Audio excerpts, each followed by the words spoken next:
రఘు రుద్రతో, ఓసారి ఆ మర్రి చెట్టు దగ్గరకు వెళ్దాం, అక్కడ ఏం జరిగిందో ఏమైనా ఆధారాలు దొరుకుతాయేమో చూద్దాం అని ఫ్రెండ్స్కి సూచించాడు. అందరూ కలిసి అక్కడికి వెళ్లారు. వాళ్ళు అక్కడ అటూ ఇటూ తిరుగుతూ చుట్టూ పరిశీలిస్తున్న వేళ అటువైపు వెళ్తున్న సబ్ ఇన్స్పెక్టర్ జరీనా వాళ్లను చూసింది. క్షణంలోనే అక్కడికి వచ్చి కోపంతో అరిచింది, how dare you to enter in to the crime spot.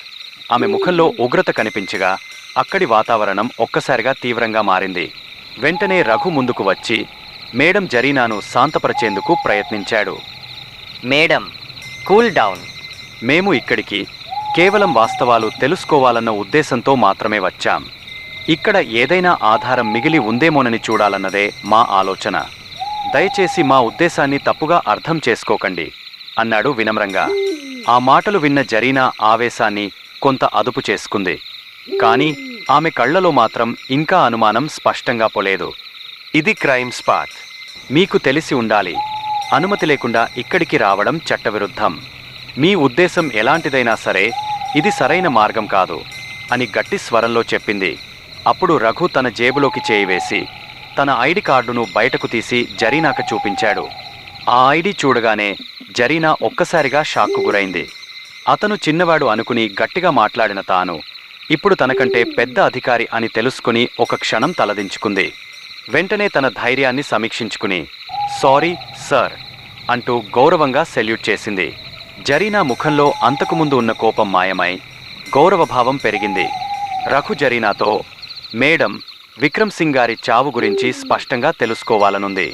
దయచేసి మీరు ఇప్పటివరకు తెలుసుకున్న సమాచారం మొత్తం వివరంగా చెప్పండి అని అడిగాడు.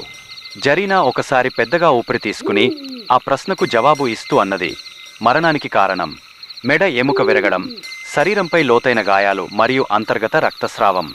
అతని చేతులు విరగపడ్డాయి, గొంతు నుంచి మాంసపు ముక్కలు బయటకు వచ్చాయి. అతడి ఒంటిమీద గోళ్లతో చీరిన గీతలు ఎలుగుబంటి దాడి చేసినట్టు. తల కింద పడేసి మెడను తిప్పేసి కళ్ళు బయటకు తీయబోయినట్టు వికృతంగా ఉంది. ఈ గాయాలు పదునైన ఆయుధం లేదా అత్యధిక బలంతో జరిగినట్లు నాకు అనిపిస్తుంది. అది విన్న రఘు ఇంకా అతని ఫ్రెండ్స్ భయానికి లోనయ్యారు. ఇంతలో పక్కనే ఉన్న శ్యామ్, సార్, ఇది మనిషి చేసిన హత్య కాదు, దెయ్యం చేసింది అన్నాడు. అది విన్న జరీనా శ్యామ్ని కోపంగా చూసింది. ఇంతలో రఘు జరీనాతో, ఈ మాటలు నేను విన్నాను, వీటి గురించి మీరు ఏమనుకుంటున్నారు అని అడిగాడు. జరీనా ఒకసారి పెద్దగా ఊపిరి తీసుకుని ఆ ప్రశ్నకు జవాబు ఇస్తూ అన్నది, సార్, ఇది నిజమే. గ్రామంలో చాలామంది అదే చెబుతున్నారు. ఆమె కాస్త తడబడుతూ తన విధిపై నమ్మకంతో అంది, కానీ సార్, నేను ఓ పోలీస్ అధికారిని. అర్థవంతమైన ఆధారాలు లేకుండా అలాంటి అంధవిశ్వాసాల్ని నమ్మలేను. కానీ ఇందులో మిస్టరీ మాత్రం ఉంది. కానీ నా కర్తవ్యం మాత్రం నేరం చేసినది ఎవరైనా వారికి శిక్ష పడేలా చూడడం అని చెప్పింది. అది విన్న రఘు జరీనాని పొగుడుతూ, థాట్స్ ది స్పిరిట్. ఒక పోలీస్ అధికారిగా మన కర్తవ్యం ఆధారాలకు అనుగుణంగా పని చెయ్యాలి, మూజనమ్మకాలతో కాదు అన్నాడు. అలా మాట్లాడుతూ వెంటనే రఘు తన దృష్టిని మర్రి చెట్టు మీద పెట్టి నిశ్శబ్దంగా నిలిచిపోయాడు.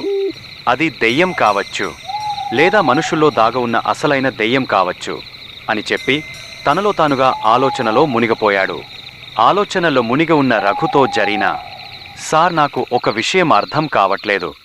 అసలు అంత అర్ధరాత్రి విక్రమ్ సింగ్ గారు ఇంత భయంకరమైన ప్లేస్కి ఎందుకు వచ్చాడు, ఎవరిని అయినా కలవడానికి వెళ్ళాడా అని అడిగింది.